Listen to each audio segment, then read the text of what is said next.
Dear viewers, আজকে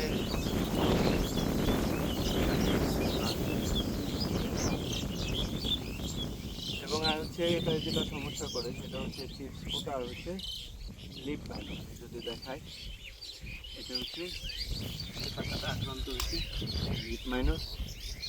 তো এই লিপ মাইনারের জন্য হচ্ছে দিচ্ছে হচ্ছে সিয়েনা, এটা অ্যাবামেক্টিন এবং অ্যাবামেক্টিন। এটা হচ্ছে মাকড় আর হচ্ছে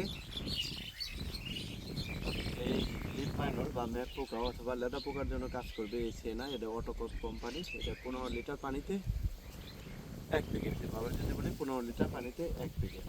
আর হচ্ছে এটা হচ্ছে বায়ো স্পিনোসাট, এটা বায়ো পেস্টিসাইড। কারণ হচ্ছে বেশি রাসায়নিক ব্যবহার করলে কী হয় যে এই ফুলগুলো কিন্তু ঝরে যায়। এরকম আমি যদি দেখে এই গাছে কিন্তু এই যে এখানে কিন্তু অনেক ডালি কিন্তু এরকম ঝরে যাচ্ছে। কারণ হচ্ছে এক হচ্ছে মধুমাছি থাকতে চায় না বেশি পেস্টিসাইড বা কীটনাশক দিলে, তো ভালো ওষুধ ব্যবহার করতে পারতেছে না। আবার কিন্তু বেশি কীটনাশক ফল চলে আসলে এটা কিন্তু মানব দেহের জন্য ক্ষতিকর।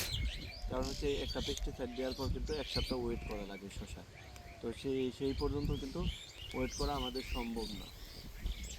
সেজন্য এই বায়ো পেস্টিসাইড যেটি আছে সেগুলি ইউজ করবো। এটা হচ্ছে বায়ো স্পোনোসাট, এটা ইস্পাহানি কোম্পানির। এটা হচ্ছে 1.5 মিলি করে দেবো। তো এটা আসলে আলাদা ব্যবহার করাই ভালো এককভাবে। এটা ব্যবহার করার সিএনআর সাথে ব্যবহার করার কারণ হচ্ছে ম্যাপ পোকা কিন্তু এবছর অনেক সমস্যা করতেছে। এটা কিন্তু কোনোভাবেই রিমুভ করতে পারতেছে না বা দূর করতে পারতেছে না। সেটা হচ্ছে বায়ো স্পিনোসাট, এটা 1.5 মিলি করে দিচ্ছি। এটা ইস্পাহানি কোম্পানি। আর হচ্ছে এটা হচ্ছে নিস্তার। নিস্তারটাও হচ্ছে এটা ছত্রাকনাশক এবং খুবই ভালো কাজ করে।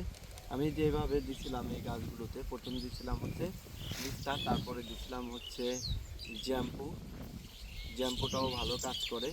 আবার একবার দিচ্ছি হচ্ছে ক্যাবিরিওটপ। এভাবে এই 3টা জিনিস দিয়ে আমি গোড়ায় সেটা কী করি যে এই শসায় কিন্তু স্প্রে করি। এবং এজন্য কিন্তু ছত্রাক জড়িত তেমন একটা সমস্যা আমার কাছে দেখতেছি না, কিন্তু লিফ মাইনরে যেটা সমস্যা ম্যাপ পোকায়, এটা সমস্যা করতেছে।